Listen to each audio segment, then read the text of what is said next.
Todos le damos la bienvenida a este conversatorio denominado Estrategia, Liderazgo y Toma de Decisiones. Para nosotros como Junta Directiva es un placer contar con su presencia y también con personas tan reconocidas para nuestra institución.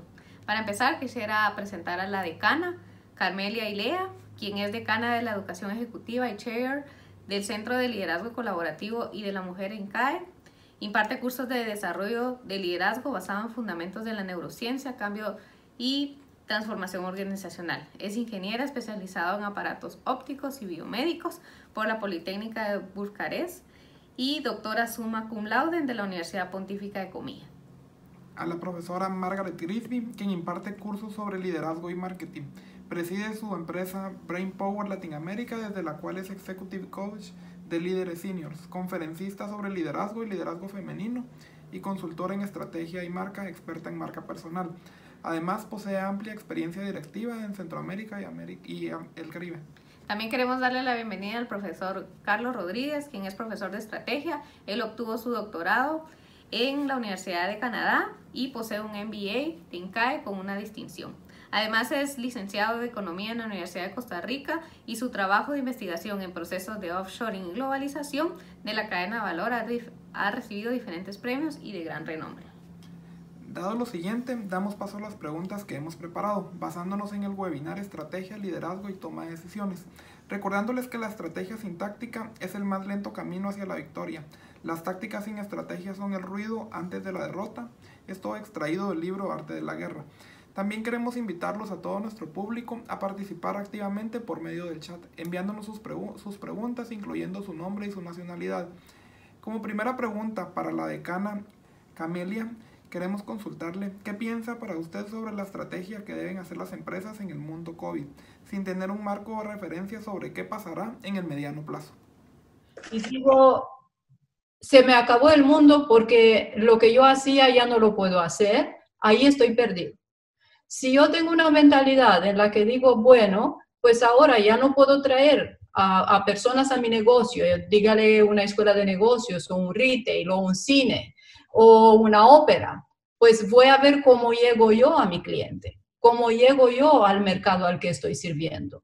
Y entonces lo que me cambia es la táctica. En nuestro caso, la educación virtual. En el caso de la ópera como Met o la Sinfónica de Boston o todas las grandes del mundo, nos han dado acceso gratuito a las mejores óperas que se pueden imaginar estos meses, que en algún momento pues, podría ser muy difícil de llegar. Amazon ha crecido más que nunca, un retail enfocado en el mundo digital a llegar al cliente de forma virtual y encontrar las formas para que uno pueda seguir comprando. Entonces, yo diría que si yo tengo muy bien enfocado mi visión y mi propósito, luego la estrategia y el plan de acción me salen naturalmente de acuerdo a los medios que tengo para ejecutarlos, para definirlo y para ejecutarlos. ¿Sí? Ok, ahora damos paso a la respuesta de la profesora Margaret. Y siguiendo lo que dice la doctora Camelia, y bajando un poquito más a lo que es la acción, yo utilizaría el símil de navegar. Hay que navegar, navegar quiere decir avanzar. Tenemos que pensar un poco, observar muchísimo, escuchar, y ese escuchar es un escuchar complicado, porque ha sido tan complejo lo que está pasando que tal vez no queremos escuchar lo que no nos gusta, lo que está feo. Entonces ahí uno hace una escucha selectiva y no podemos hacer una escucha selectiva. Tenemos que escuchar hacia adentro a nuestra propia gente, tenemos que escuchar hacia afuera y ahí es donde también tenemos que escuchar a la gente que trabaja en lo mismo que nosotros, porque no es momento de ponernos a matarnos, como también es otro de los puntos que desarrolla la decana en su video. Tenemos que dialogar, pero finalmente tenemos que decidir. Y los que se han quedado atrás en este momento han sido quienes no decidieron. Quienes querían estar con aquel análisis del análisis del análisis del análisis, esperando que el análisis les diera la respuesta. Entonces, seguir el mapa, tal como ha mencionado la decana Camelia, y después empezar a navegar con lo que les he dicho y finalmente tomar decisiones. el 100% de las personas que tomaron decisiones en este momento y que van a tomarlas a mediano plazo van a tener alguna equivocación. Y ahí es donde entra esa mentalidad de crecimiento. No podemos tener miedo a esa equivocación porque ya estamos en una situación donde todo se mueve al mismo tiempo. No se mueve una variable ni dos, se mueven todas. Entonces yo diría que así la bajaría a la acción. Así es, y Margaret, añadiría importantísimo lo que has dicho, hay que estar abierto a equivocarse y ser ágil. Es decir, en el momento que te equivocas, descubrirlo rápido, corregirte a ti mismo, reconocerlo y moverte adelante corrigiendo la toma de decisiones. Es una calidad que cada vez va a ser más importante porque este año tenemos la turbulencia del COVID, pero recuerden que diciembre, enero tuvimos los grandes fuegos de Australia, el año pasado tuvimos el Amazonas en fuego. La pandemia está anunciada por los epidemiólogos hace muchos años y van a venir más pandemias porque más globales y más invasivos somos con el espacio de los animales, más virus van a salir de ahí. Hay libros que les podemos recomendar científicos para que vean que esto no es un evento aislado. Entonces, yo creo que la agilidad y aceptar que el entorno tiene turbulencias nos va a ayudar mucho hasta disfrutarlo. Sí, y ahí, y perdón que me vuelva a intercalar, ahí tenemos que tener también un balance muy difícil de tener entre el optimismo y el pesimismo. Porque no podemos estar con el nuevo normal, ya viene la normalidad, porque la normalidad no va a venir. O sea, chao, chao, ya se fue la normalidad como la conocíamos. Pero también no podemos dejarnos llevar por el pesimismo. Entonces, la suma de esos dos, el promedio de esos dos, debería de darnos una dosis de realismo, que no es lo mismo ni es igual que ser pesimistas. Sí.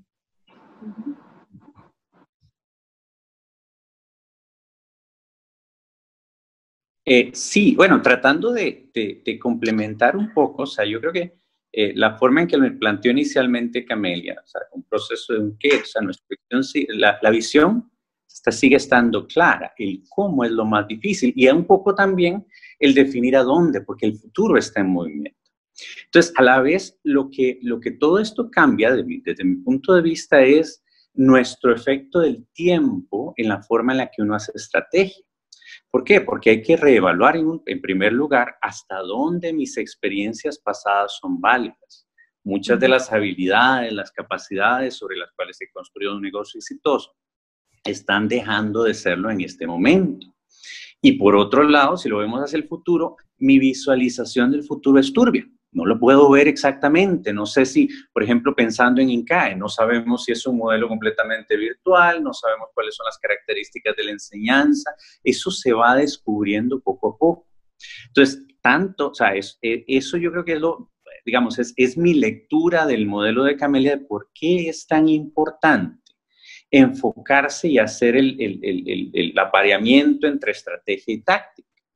¿Por qué? Porque es necesario en un momento donde el pasado no es tan relevante y el futuro está muy lejos, tratar de enfocarse para aprender rápidamente y ajustarse a las necesidades del mercado. Entonces, digamos, desde mi punto de vista, este es un momento para utilizar modelos de estrategia más emprendedores, estilo Canva, donde continuamente estamos enfocándonos en cuáles son las necesidades emergentes del cliente, qué es lo que está pensando, qué hay en su cabeza, cuáles son sus puntos de dolor.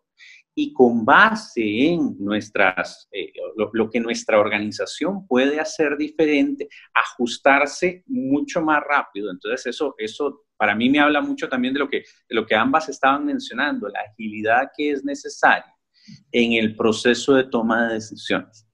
Y finalmente, pues eso abre la cortina a otros pasos, porque las organizaciones tienen que montarse un poco diferentes, o sea, ante una estrategia distinta, tanto la estructura, la forma en la que nos organizamos y la gente deben cambiar un poco. Entonces, yo creo que es más que todo eso lo que deberíamos hacer, o sea, pensar ese rol mayormente cargado al presente y cómo generamos o cómo hacemos estrategia incorporando más rápidamente esos insights mientras no tenemos el panorama tan claro.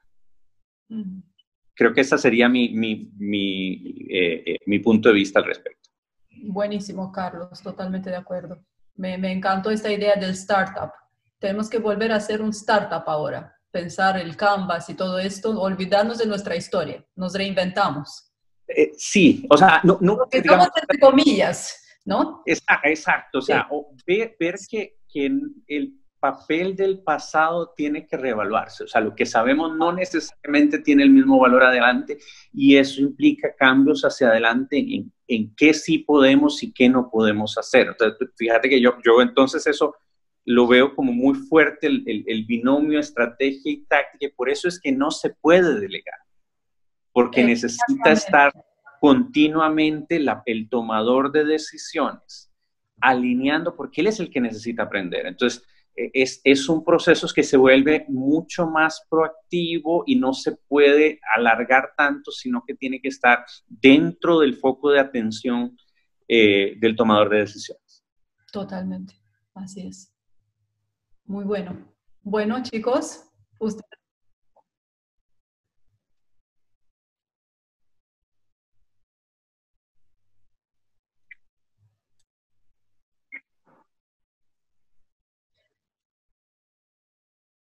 Muy bien, mira, esta pregunta tiene la respuesta que normalmente hacemos cuando hacemos un análisis de consultoría y es depende, ¿no? Depende de varias cosas, pero lo que yo les diría es que hay ciertos tipos de valores o de cosas que en una crisis, cualquier tipo de crisis, un líder puede hacer.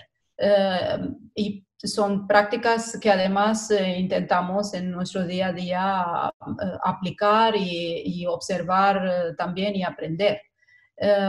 Pero hay ciertos valores fundamentales que funcionan siempre. Luego, cada tipo de equipo y de organización tiene sus particularidades. Pero uno es transparencia. O sea, creo que el líder tiene que ser muy transparente. No puede dar mensajes tranquilizadores cuando tiene información clara que la situación no es buena. Entonces, la transparencia es uno de los valores que te ayuda a tener un canal de comunicación auténtico con tu equipo.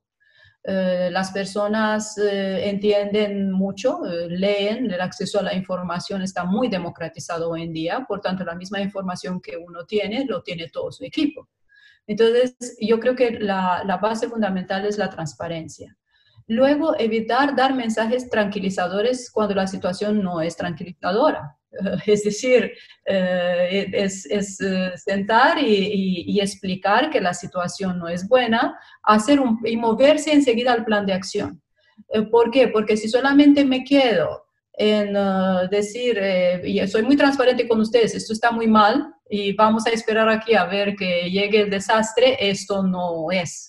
El primer paso es la transparencia y explicar y dar el sentido de emergencia que necesita la situación. Y enseguida montar el plan de acción. ¿Por qué? Porque todas las emociones básicas que surgen, que son, principalmente hay dos grandes emociones que surgen, que son el miedo a la defensa, los enfoco a buscar soluciones de la situación en la que me encuentro. Entonces, el plan de acción mueve el equipo de despertarlos, de hacerlos conocer el entorno, a enfocarse juntos en soluciones. Luego, un tercer punto o un último punto para que podamos luego conversarlo también con Carlos y con Margaret, do not overpromise. No hagan promesas que no puedan cumplir. Simplemente expliquen lo que van a hacer. Si hay algo que no pueden cumplir, una forma de mantener la integridad es dar la cara y explicar cuando no he podido cumplir algo.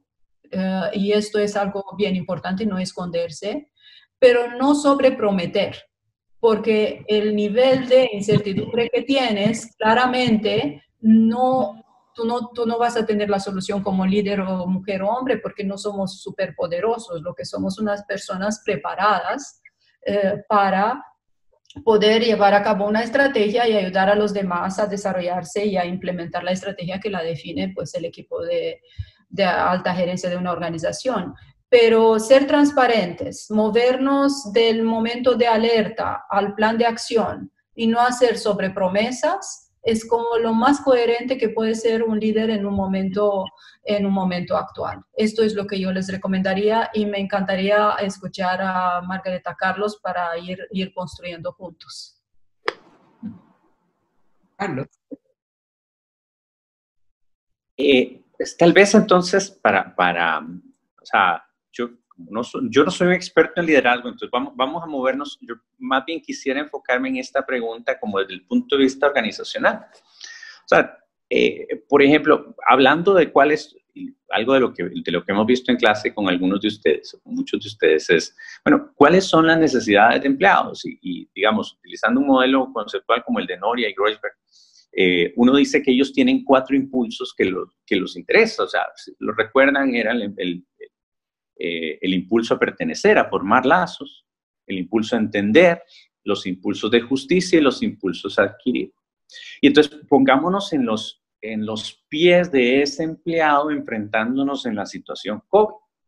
Entonces, por ejemplo, ¿cómo es esto de formar lazos con mis colegas cuando simplemente los veo a través del teléfono o peor, ni siquiera hablo con ellos, me mando correos? O sea, las organizaciones, algunas tienen particularmente la notoriedad de que resolvemos los problemas yendo a la oficina del otro, conversando, tomándonos un café, etc. Entonces, si esa parte dentro de las necesidades de los empleados tiene que ser establecida en muchos casos por el líder. Y entonces ahí yo veo mucho de la entrada de lo que está diciendo Camelia. O sea, se necesita transparencia, comunicación constante, no sobreprometer. Otra cosa, o sea, los empleados necesitan comprender qué es lo que está pasando, tanto al nivel externo de la situación en general, qué está pasando con mi organización y qué está pasando con mi equipo de trabajo. Y entonces ahí, otra vez, cuando viendo la presentación de base de Camelia, o sea, mucho esto está relacionado con el manejo que el líder haga de la complejidad y la incertidumbre. Es necesario, el líder o los sistemas de la organización, alguno de los dos tiene que tratar de manejar y sobrellevar esas necesidades de los empleados, de saber en dónde están, por cuánto tiempo, qué se espera y en una forma transparente y clara, siendo honestos cuando no sabemos. El tercero de estos pilares era el de justicia. O sea, ahorita, dadas las características de los trabajos de mucha gente, pues de ahí algunos de los que más trabajaban están trabajando menos, las cargas se han repartido, la forma en la que cada uno lleva a cabo sus tareas, porque algunos tenemos hijos chiquitillos jugando en la casa todo el día, otros tienen otros tipos de limitaciones para hacerlo. Y entonces, ¿cómo se incorpora, digamos, esas condiciones nuevas dentro de los sistemas de evaluación de la empresa? O por lo menos, ¿cómo hacemos para considerar y reconocer que ese tipo de cambios están ocurriendo? Y finalmente, pues la parte de todos necesitamos ser reconocidos y ser reconocidos en base a un sistema que vea los esfuerzos adicionales o los esfuerzos diferenciales que cada uno está haciendo para satisfacer las necesidades laborales. Entonces, yo creo que esto, o sea, hay que verlo a los dos niveles, tal vez al nivel individual, que es lo que se espera del líder, que yo creo que Camelia lo resume muy bien y me gustaría escuchar, a ver, digamos, el punto de vista de Margaret al respecto, sin dejar de lado que la organización tiene también que entrar ahí y proveer, o sea, o modificar sus sistemas de forma tal que eso se pueda ser considerado. Continuando con lo que han dicho los dos profes y elaborando un poquito sobre eso, creo que un detalle muy importante es definitivamente la transparencia en la información, que sea de manera oportuna, a tiempo. Porque mucho de lo que hemos visto de los grandes defectos que han tenido los gobiernos y algunas empresas es que no es oportuno. Otro aspecto Voy a hablar de 3 aspectos: que sea oportuno, que sea humano, con empatía. Porque una cosa es que yo pueda comunicar, señores, estamos en el hotel, se cerraron todos los vuelos, no van a haber huéspedes, no va a haber nada que hacer, así que vamos a cerrar. Y otra cosa es tener un poco de humanidad, un poco de calidez con la gente y llevarlas a comprender lo que nos está pasando. Después tenemos que ser coherentes. Hemos leído tanto a nivel estatal, gubernamental, como a nivel de corporaciones, que hay grandes recortes y grandes bonificaciones. Grandes recortes que no afectan y que no impactan a un cierto núcleo de gente, que además hacen despliegue de lo que están haciendo. Tenemos que ser coherentes y tenemos todos, utilizando el mismo símil que utilicé antes, navegar todos de la misma manera, para que es un momento para que nosotros demostremos que estamos ahí metidos con todo el mundo. Si el líder va comunicándose con empatía, oportunamente, informando lo que está pasando, informando las medidas, informando, decodificando el contexto, porque son tantas las noticias que escucha y ve la gente que hay que decodificarlas. Cuando llegue la medida que los va a afectar, lo van a entender muy bien, porque se sabe y se entiende. Y por otro lado, como bien lo hemos dicho en la pregunta anterior, en la medida en que todos estamos empujando, en la medida que todos estamos luchando, la gente va a entender, las personas van a entender y van a decir, pues sí, la verdad es que se está luchando, pero es que no lo logramos. Entonces, ni modo, me pasa esto, me recortaron, me bajaron al 25%, pero si me han tenido informado y si me tratan bien como humanidad, va a ser muy, muy diferente a que si lo hacemos de otro modo. Y ustedes dirán, pero eso es muy elemental. No, no es elemental, porque se le ha olvidado a mucha gente. Entonces, y finalmente yo diría que siempre como líderes, nosotros tenemos que dar un rayo de esperanza, siempre.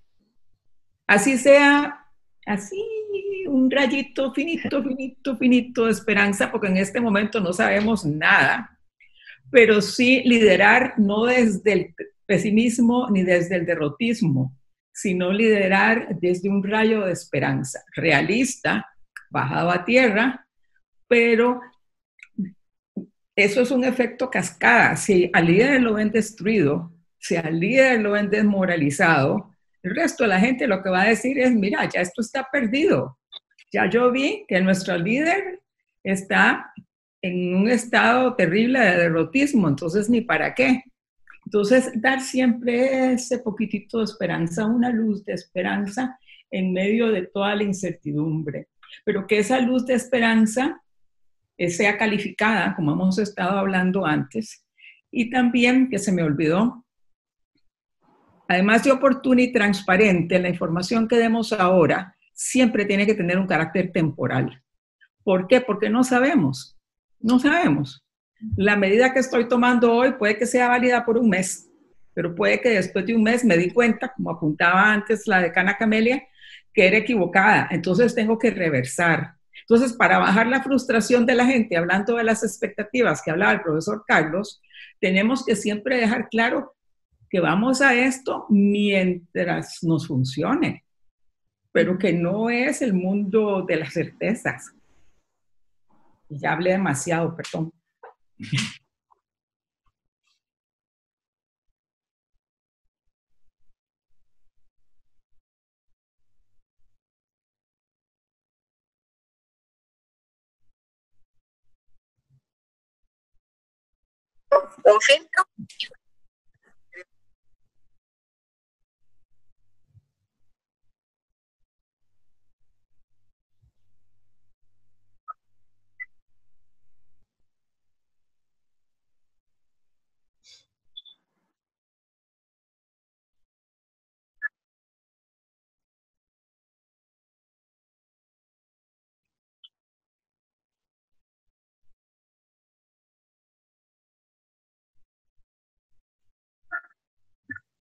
Vaya pregunta, como para un examen. Difícil pregunta, pero mira, yo les voy a compartir un poco, es un tema que saben todos que me apasiona, el tema de la neurociencia y entender cómo funcionamos en nuestros procesos de decisiones. Para mí ha sido un antes y después incluso en mis propios procesos de toma de decisiones, y luego compartiendo pues con muchos, desde equipos directivos y juntas hasta nuestros alumnos. La fórmula del neurocientífico Damasio, que es la que estaba citando del webinar, evidentemente cuando se traduce para cada ser humano es su propia combinación, que también lo recuerdo cuando hablamos de liderazgo auténtico. Cada uno de nosotros somos una combinación de educación, de experiencia y de conocimiento. Por tanto, cada modelo de liderazgo tiene que ser propio. Puedo inspirarme en los demás, pero ¿cómo voy a ser yo como líder? Hace estos 3 filtros que tengo, educación, experiencia y pues un poco de genética también, hace que pues involucre toda la parte emocional, de atención y de conocimiento, van a ser una fórmula diferente para cada uno de nosotros. Hay algunas cosas básicas que sí es importante entenderlos. Aquellos que ahora que tienen tiempo terminando el MCP y hasta que empieza el trabajo, es una lectura muy interesante la de Damasio. Tiene muchos papers científicos, tiene algunos libros de traducción para el público. Uno se llama El error de Descartes y el otro es, creo que se llama La búsqueda de Spinoza. En uno hace la metáfora en el sentido que no está de acuerdo con Descartes, y en la otra, en la que dice, sí, mi filosofía de vida y cómo veo que funciona el cerebro es más como lo veía Spinoza. Y son 2 libros muy, muy bonitos para entender cómo funcionamos. Pero les cuento un poquito algunas de las cosas que él observó para llegar a esta fórmula. Y cómo vio en su práctica haciendo operaciones tratamiento clínico en pacientes que habían tenido daño en su lóbulo frontal, en donde además tenían una parte emocional, descubrieron que después de estos procesos y de estas enfermedades, sus pacientes podrían recuperar la memoria, saber exactamente cómo se llama cada objeto, entender dónde están, pero sin embargo estaban incapaces de tomar las decisiones más simples, como saber cómo atarse los zapatos, como cuando algo era demasiado caliente o no. Y él lo que descubrió es que para funcionar muy bien y tomar decisiones, es importante tener en completa integridad no solamente la parte racional del cerebro, sino la parte emocional. La parte emocional ayuda a fijar todo el conocimiento que yo tengo almacenado y asociarlo de forma correcta para poder tomar decisiones.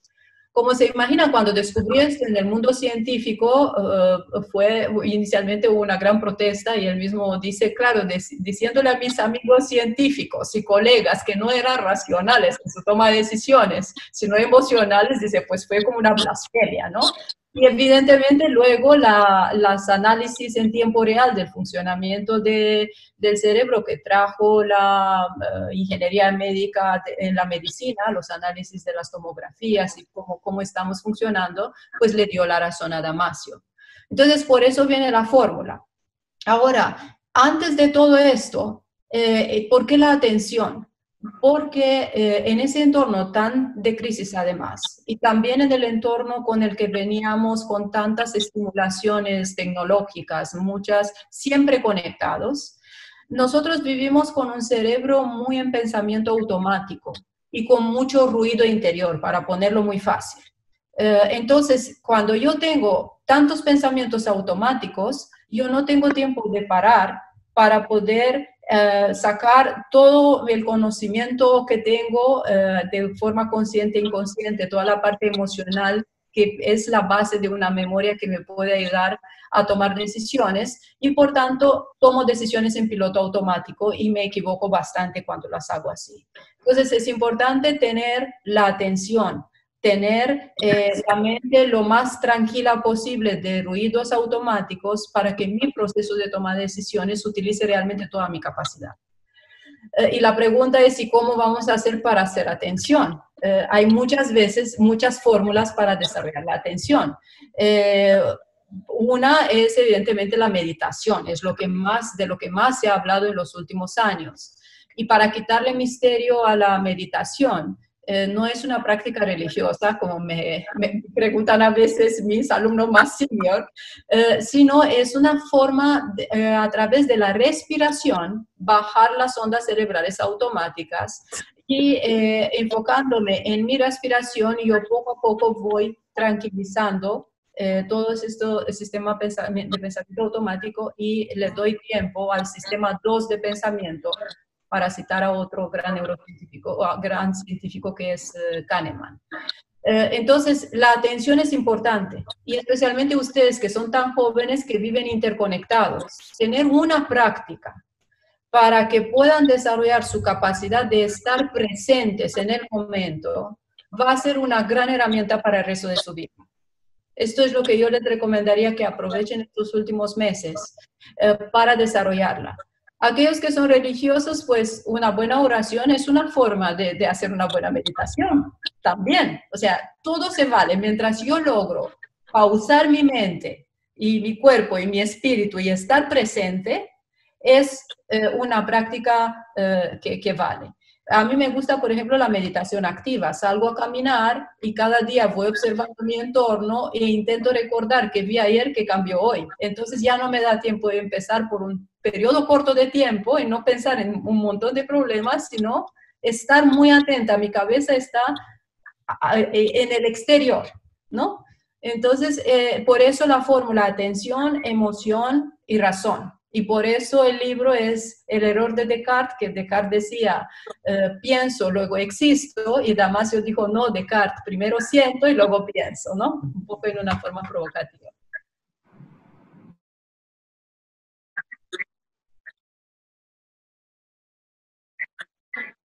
Exactamente. Exactamente.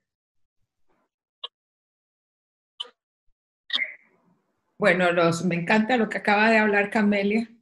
Los que pasaron por Liderazgo 1 se acordará que tenemos una sesión que es solamente sobre la atención y cómo lograr tener atención. Pero yo me quisiera desviar un poquitito y caer a otro tema en que también lo cubrimos, que es la intuición.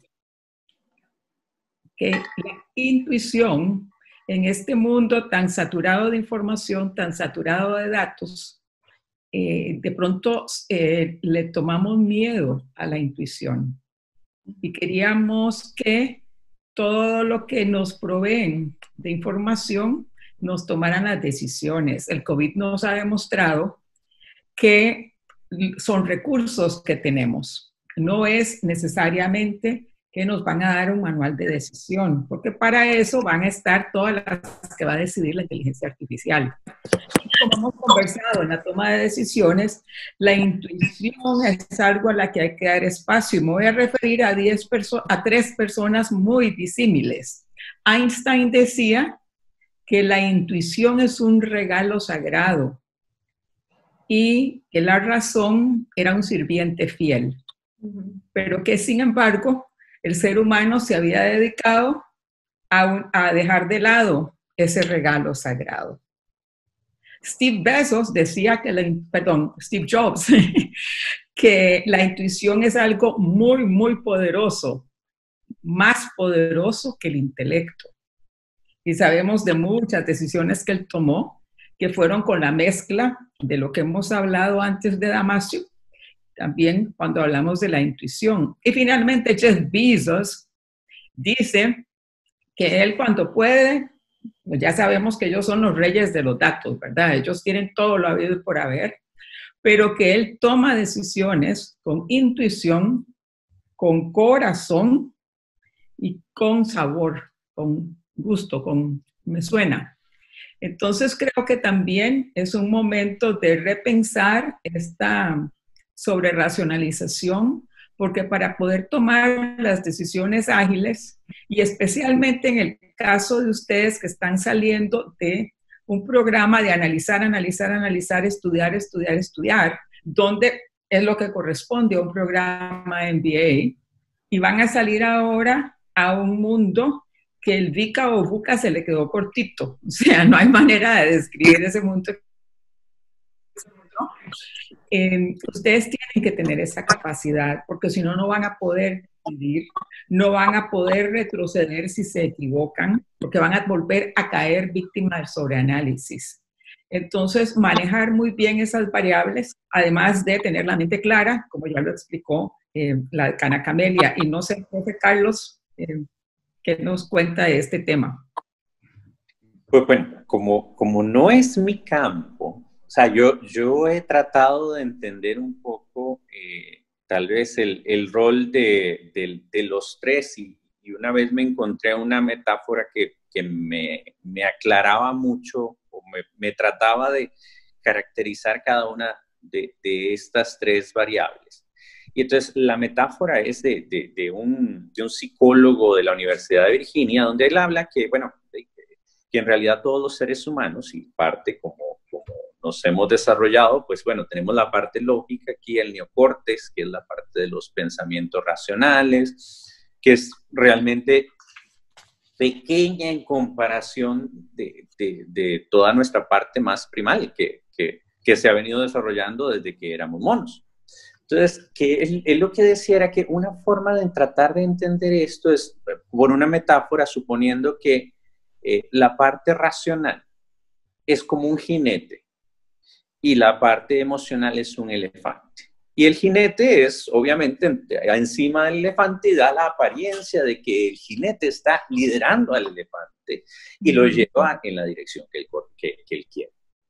Sin embargo, evidentemente la correlación de fuerzas es completamente a la inversa. O sea, en el momento en que el elefante no le quiera hacer caso al jinete, ustedes saben quién va a ganar, y yo también.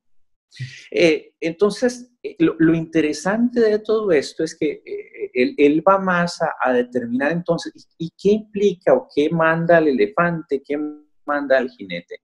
¿Y cómo hacemos para que ellos caminen o transiten para alcanzar ciertos logros? Entonces, es lo que decía, bueno, él caracteriza un poco cómo es nuestra parte racional. Bueno, nuestra parte racional es muy confusa porque trata de sobre-racionalizar todo. Cuando estamos tratando de tomar algunos tipos de decisiones, pues necesitamos claridad. O sea, el líder tiene que ser muy claro sobre cuáles son las instrucciones que le está diciendo. ¿Por qué? Porque el sobre-racionalizador, si no recibe una instrucción clara, no sabe qué hacer. O sea, si le dicen, tenés que perder peso, pues no sabe si son 10 kilos, si es 1 kilo, si son medio kilo, etcétera, etcétera. Y entonces se necesitan instrucciones muy puntuales y muy claras. El elefante, a la vez, lo que necesita es hablarle, como lo mencionaba Camelia, es el sentido. O sea, ¿dónde me llega? ¿Dónde está la cultura? ¿Qué es lo que yo gano? ¿Cuál es la emoción que obtengo al realizar algo? Y entonces, mucho de esto, lo que para rol de atención, emoción y razón para lograr cambios en este contexto es, si nosotros lo necesitamos ser como líderes muy específicos y muy puntuales en las cosas que queremos cambiar. Y esto implica ser muy estratégicos en el sentido de que a veces hay que tratar de hacer intervenciones mínimas para tener un gran efecto, muy claras. Y tratar de que esa intervención sea no solo vista como algo como algo razonable, pero que tenga un corazón. Entonces hay que ponerle a nuestras decisiones la mente y el corazón. Y entonces yo en clase a veces compartía esto pensándolo con un ejemplo de una empresa de camiones acá que necesitaba proteger a los ciclistas. Y entonces lo que hicieron, en lugar de darles muchas charlas a los choferes sobre cómo proteger a los ciclistas y lo malo que sería meterse en un problema legal, lo que hicieron fue simplemente poner a los muchachos, a los choferes, a andar en una bicicleta y les pasaban los camiones a la par. Entonces, ¿qué implica eso? O sea, simplemente te pones o sea, le estás tocando el corazón a alguien para, no para decirle, te vas a ocasionar este tipo de problemas, sino simplemente es, mira, esto es lo que estás ocasionando. Y para hablar de la atención, o sea, muy relacionado a lo que, digamos, a la propuesta, a la visión de Camelia, o sea, tal vez desde el lado más organizacional nosotros tenemos 1000 cosas que hacer en cada momento del tiempo. Entonces, el secreto, digamos, no tanto al nivel individual, porque esa no es donde yo lo hago. El secreto de las organizaciones para lograr que las personas sean eficientes es tratar de generar los sistemas para que esa atención esté clara y visible en los aspectos que consideramos que queremos reformar. Entonces, yo creo que coincido mucho con la visión, solo que pues a un nivel mucho más amateur, porque lo traté de convertir en una forma en la cual yo lo entendiera y ojalá tal vez eso nos invita a todos a entrar a leer a Dimasio, que lo voy a poner entre mis listas de compra de libros para antes de terminar la pandemia. Bueno, eso quedan como a saber cuánto tiempo. No, me quedan 3 meses más.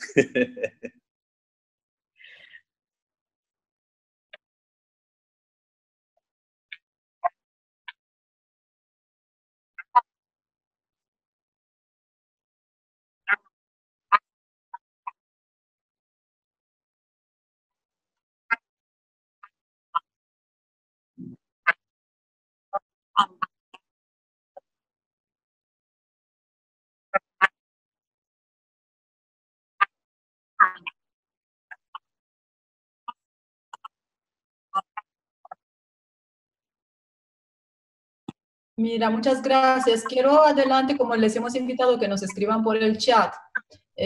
José pregunta algo sobre la estrategia, dice que es para Carlos. Dice, Carlos, ¿dónde quiero ir? ¿Dónde compito? ¿Cómo implemento? Bueno, es para una clase larga, pero quizás ahí, Carlos, que no lo olvidemos. Luego dice Isabel, ¿cómo puedo hacer los líderes para reducir la incertidumbre y mantener el nivel de motivación? Que yo creo que lo comentamos con los pasos que hablamos entre los 3 profesores. Y luego buscamos hacer estrategia para 2, 3 años y cuál es el horizonte. Y ahí yo creo que especialmente Margaret lo mencionó. Ahora yo tomo la decisión, reviso mi estrategia y tengo que estar muy abierto a que cada mes revise mi toma de decisiones. Entonces, sí mantengo mi plan estratégico, pero la revisión ya no es cada 6 meses, es prácticamente cada mes. Y lo que decía Carlos también, esto hace un año podría delegar la ejecución de la estrategia, ahora la cabeza de la organización tiene que estar también en la ejecución, porque a su equipo le cambió completamente las reglas de juego. Esto para que tengamos el chat también al día. Y luego yo diría, también pondría entre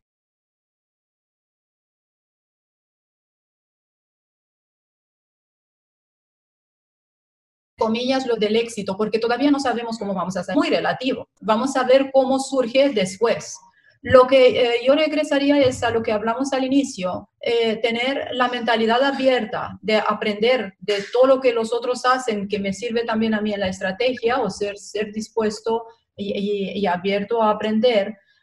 Luego, y esto necesita, yo creo que humildad, en el sentido de si soy un startup y hay gente que lo hace muy bien, pues yo, pues con toda la humildad, voy a llevar esa idea. Entonces, yo creo que esta es una característica que la necesitamos todos hoy en día para poder, como les decía antes, corregirnos a nosotros mismos. Luego, entender... ver oportunidades dentro del entorno. Esto pues lo dicen desde la historia los guerreros y en entornos muy complicados, tanto guerras de verdad como guerras frías, como todo lo que guerras financieras o guerras tecnológicas, lo que sea, que hemos vivido de todo. creo que tenemos que tener la capacidad de aprender, pero también leer el entorno. Y ahí me gustó mucho lo que dijo Margaret de la intuición. Claro, para tener intuición tengo que estudiar mucho, para que la intuición se tiene que alimentar de algo. Entonces, tengo que leer, estudiar, aprender, desarrollar conocimiento, desarrollar experiencia. Entonces, mi intuición va a ser un gran aliado. Entonces, esto es otro. Y hay una característica que desde siempre la decíamos en el aula, que es la curiosidad. Y la curiosidad, les hablo de ella especialmente porque cada vez que hago análisis de valores en una clase me sale muy abajo y esto me preocupa mucho. Steve Jobs, por ejemplo, de los ejemplos que dio Margaret que me encantaron, se fue a tomar clases de caligrafía porque le parecía súper interesante y la base de la estética tan extraordinaria de Apple son las clases de caligrafía que Jobs tomó. Si yo no tengo la curiosidad de irme a ver una clase de caligrafía, pues pierdo una de las cosas más maravillosas que a mí me parecen que es el diseño gráfico que tiene un Apple, ¿no? Entonces, la curiosidad la tienen que cultivar. Tienen que preguntarse siempre qué hay en la otra esquina, qué hace el otro diferente, por qué lo ha logrado. Porque si pensamos desde la partida, los otros lo han logrado porque tenían más recursos, tenían privilegios, tenían una posición de ventaja, tenían otro, estoy perdido. Y esto es muy importante, no solo para ustedes como jóvenes, pero de una forma mucho más importante para las mujeres. ¿Sí? Porque podemos tener un problema en nuestra mentalidad y la visión de un entorno que claramente tiene ciertas adversidades. Pero si yo elimino y hago un círculo de influencia o de control de mi entorno y tengo lo que yo puedo controlar, lo que yo puedo influenciar o lo que simplemente puedo observar pero no puedo ni controlar ni influenciar, la mayoría de nosotros podemos estar frustrados con el círculo exterior.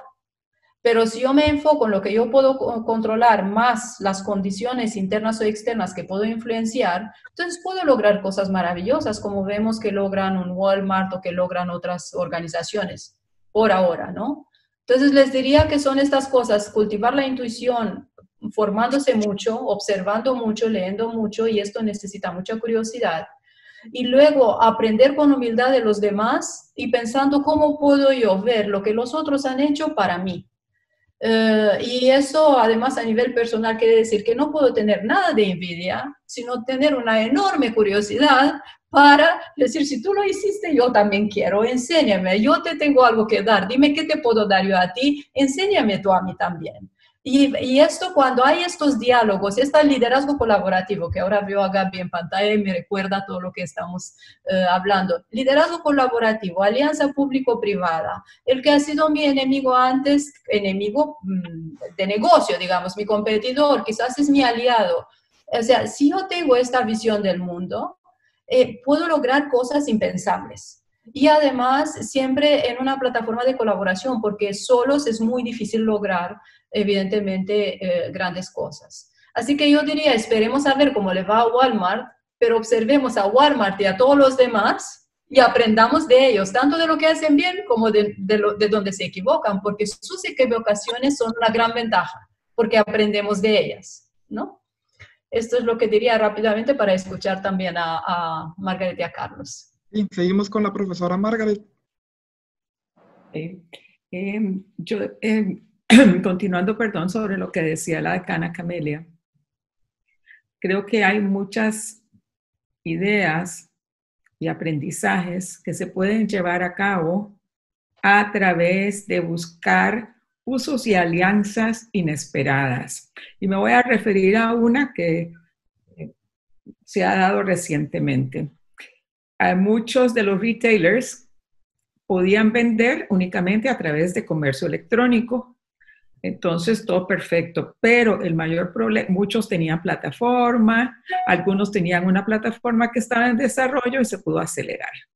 Pero el mayor problema era las metodologías de entrega. Una de las metodologías que más pedía la gente era la entrega hasta el domicilio, la entrega hacia el hogar. Pero eso en tiempos normales puede requerir una inversión en activos insostenible que nadie la puede hacer en este momento. Por otro lado, esos son los retailers.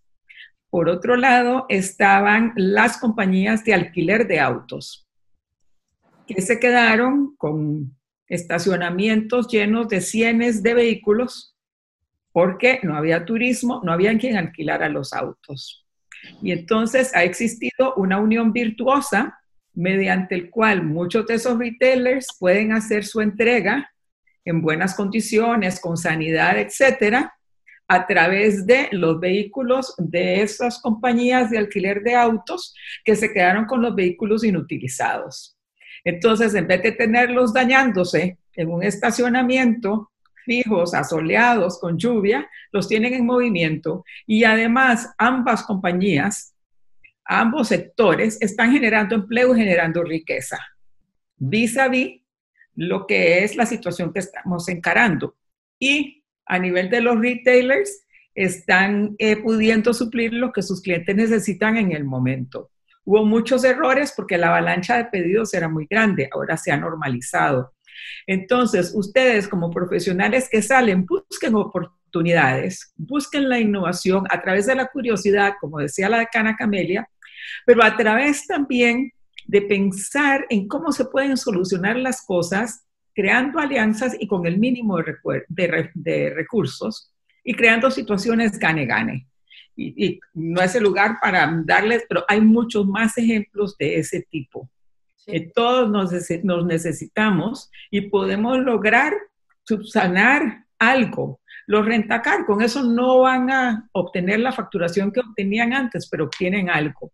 Entonces, no solamente piensen en hacer las cosas como se hacían antes, que sería el estudio de factibilidad, cuántas unidades proyectadas, por cuántas entregas por el día, cuánto cuesta la mano de obra, cuánto... No, olvídense de eso, se necesita sacarlo ayer, y ayer lo sacaron uniendo fuerzas. Entonces, la curiosidad, el pensar desde un lugar donde el otro no se ha parado, el aprender, bueno, Walmart lo hizo, ¿qué hizo? Tiene que entregar, ¿cómo lo hago? Y cuando ustedes se vuelvan personas que presentan ideas, que presentan frescura, van a agregar mucho valor a su empresa. Acuérdense que ustedes tienen esa gran ventaja. Ustedes no han pasado estos 18 semanas de aislamiento allá en el mundo externo. No tienen el grado de deterioro y de cansancio intelectual y físico que tienen en relación al día a día laboral los que estamos afuera. Ustedes están exhaustos de sus clases y de todo lo que les toca hacer. No es que lo minimice, y de estar también en cuarentena, pero pueden llegar con una visión fresca, con una visión de unir, connecting the dots, que decía Steve Jobs, de conectar los puntitos y crear soluciones, ofrecer soluciones.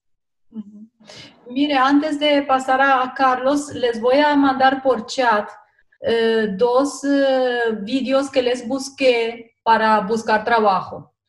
Son de los más millones de vistas que tienen en el TED Talk antes de que algunos se tengan que descolgar del webinar de los compañeros, que no se vayan sin cogerlos, porque son cómo me reinvento, cómo vuelvo al mercado laboral después de haber un tiempo fuera, que es el caso de ustedes, y hay lecciones de vida que les puede ayudar mucho ahí. El otro se llama Cómo encontrar el trabajo que quieres. Así que se lo dejo ahí como regalito para después, por si no logramos seguro no logramos entrar a fondo en esto, pero los dos vídeos, vamos, nos superan a los tres en los consejos que les puedan dar. Ay, muchas gracias. De Carlos y Margaret. Sí. Muchas gracias, los estaremos compartiendo con todos los alumnos y en las páginas del club también. Y cerramos esta pregunta con el profesor Carlos.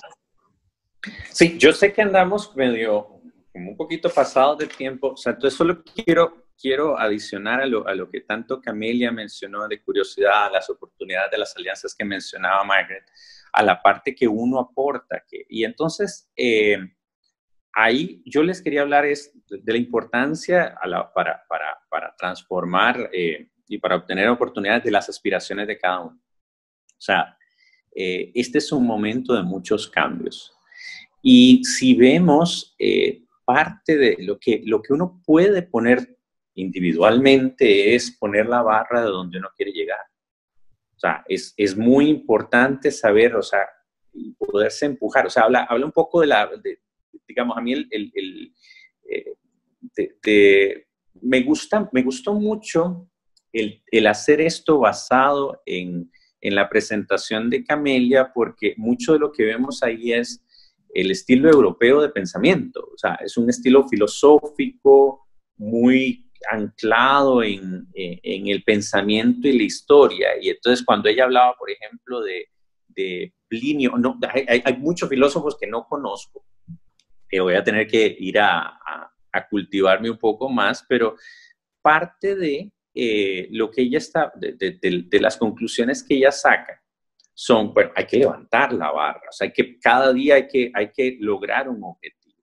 Entonces, el punto de aspiraciones es justamente qué es lo que yo quiero lograr en cada día, para asegurarnos que en mi transformación o en mi organización o con mi grupo de compañeros, a dónde estoy agregando yo valor. Y eso simplemente es para mí muy importante, porque a través de esa barra, a través de crear insatisfacción con el status quo, es como tenemos o generamos la motivación o el empuje para cada día estar y tratar de aprovechar las oportunidades que están saliendo de este entorno que nos tocó vivir. Y con eso yo cierro. Sí, es maravilloso, Carlos. Bueno, queremos primero que todo agradecer a todos los participantes. Llegamos casi a 80 participantes. Estamos muy contentos por hacer este tipo de actividades, y también a nuestros 3 panelistas de lujo que tenemos. Definitivamente encontrar el tiempo y las agendas, a todas las personas que nos apoyaron, a Gabriela, a Raquel, a todo el equipo de Junta Directiva. También queremos agradecer a todo el equipo de INCAE, que nos ayudó a difundir toda la información y que en tan poco tiempo pues pudimos organizarlo. Así que le dejamos las palabras de cierre a la decana, Camelia, y pues con esto finalizamos. Y de verdad, muchas gracias a todos por conectarse. Tenemos próximas actividades dentro de 3 semanas aproximadamente. Viene el taller de coaching, así que estaremos comunicándonos con todos ustedes para llevarles este tipo de actividades. Así que, decana, la dejamos. Sí, no, yo agradecerles y desearles mucho éxito y autoconfianza, chicos. Están muy bien preparados. Cuando les decimos que se han formado en la mejor escuela del continente, es verdad, lo decimos porque lo creemos. Así que autoconfianza, y luego pídenos ayudas, recomendaciones. Verán en los vídeos que hay uno que les recomienda aprovechar el MCP para hacer prácticas, para hacerse visibles, para hacer puentes, pensar en una temporalidad que luego pueda ser luego definitiva, pero partan de la base de autoconfianza. Están muy bien preparados, son líderes de esta región que pueda competir en cualquier nivel y cualquier país. Y nosotros estamos muy orgullosos de ustedes y trabajamos muy en equipo para lograrlo, y ha sido un placer estar con Margaret y con Carlos. No les puedo contar lo feliz que yo he estado hoy por esta invitación, porque me ha sacado de un día a día complejo, como se imaginan, y he disfrutado muchísimo de estar con Margaret y con Carlos. Así que 1000 gracias a ustedes por invitarnos. No, muchísimas gracias, Camelia. De hecho, esto es un proyecto que venimos sosteniendo hace no sé cuánto tiempo, pero de las ventajas que tenemos hoy en el mundo es que no la tenemos montada en un avión ni sentada en un aeropuerto. Sí. Y pues, espero que no vuelva tal como estaba antes. Espero, parte del contexto y de lo bueno es que hemos visto que la tecnología nos permite no montarnos en tantos aviones. Y nada, reiterarles a todos los que están escuchándonos lo que mismo que les ha dicho la decana. Ustedes tienen que estar tranquilos en su conocimiento, en su fortaleza que han ido construyendo a través de todo este tiempo en INCAE, que es parte de la manera en que se entrenan durante todo este tiempo.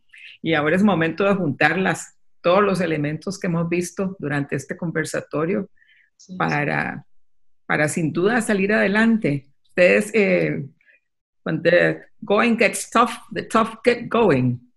Y en el caso de ustedes, cuando las cosas se ponen duros, los que están mejor preparados y con mejores ganas van a salir adelante.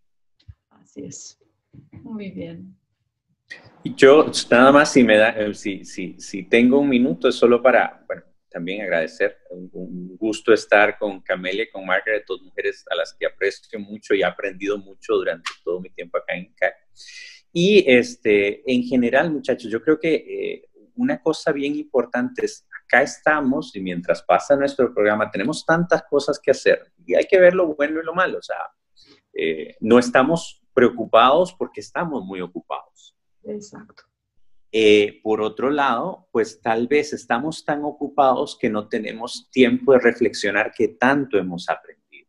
¿Cómo vamos a utilizar esto? Tal vez quizá mi punto de cierre sería eso. O sea, es importante tomar esos espacios, no sé, bueno, podemos probar la meditación, podemos probar para sentarnos y ver exactamente todo lo que hemos aprendido y cómo lo podemos utilizar para apoyar al mundo y para tomar una posición ahorita que es nuestro regreso a la vida laboral o a nuestro MCP. Entonces, como tanto Margaret y Camelia lo dijeron, nosotros confiamos mucho en las habilidades y el conocimiento que ustedes han adquirido. O sea, han pasado un programa muy fuerte y lo han, y en unas condiciones muy particulares. O sea, eso ya habla muy positivamente de las habilidades de ustedes para reaccionar a los cambios. Y entonces nosotros estamos muy contentos de tenerlos, de haber compartido esta experiencia con ustedes. Y les deseamos por demás muchos éxitos en este cambio que viene bien pronto. Así es. Muy bien. Que tengan una feliz tarde y seguimos en contacto. Feliz tarde a todos. Gracias, Camelia. Gracias.